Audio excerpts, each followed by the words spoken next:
You call for a radical shift next year. Where will that shift be?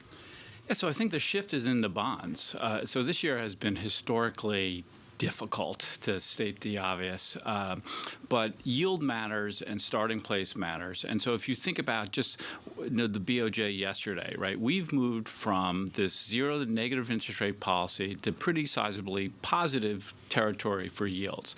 And that matters a lot. Like when we were looking at the 10-year at 50 basis points, our future looked really pretty bleak, right? It was hard to kind of earn total return and return off of that. But where we are today, I think we're in a much better place. I think it creates much more balanced portfolios. Those who were calling for the death of fixed income were kind of right, for the year. But I think the reset matters a lot. And so we're pretty constructive as we head into 2023. Is this a call on sovereigns, a call on credit, or a call on the whole universe? It's a sequencing of sorts. So I think the first move is on the sovereign side. So the defensive nature of fixed income starts to assert itself. It seems like there's a high probability of a recession. Who knows? I think it's very bimodal, and so it's really difficult to ascertain. But I think that protection mechanism matters a lot into 2023.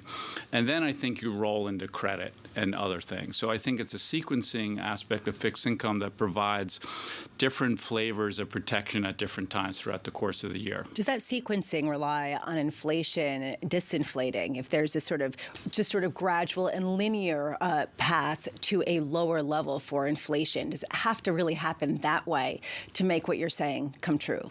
It does. I mean, I think the lesson of 2022 was stagflation. Bad for all financial assets. Even commodities started to catch the knife for a little bit here towards the end of the year. So I think as we move off the stagflation narrative, I think it bodes much more favorably. If we're wrong around that, and inflation is incredibly difficult to forecast, of course, but it does seem like all indicators point to lower inflation in 2023. I think the tail risk that we were experiencing in 2022 gets chopped off in 23, and I think that matters a lot. Although if you do see a stickier bottom, right, let's say we stop at 3.5% by the end of next year, how does that leave your call, considering that some people are talking about structurally higher inflation, given some of the labor market dynamics, given the gaps there, and given the deglobalization that a lot of people are talking about? That's a clear risk, and I think that is an underappreciated risk. That said, go back to starting point. So do we think the Fed is going to move another 400, 500 basis points from here? No, right? So we're talking about now incremental.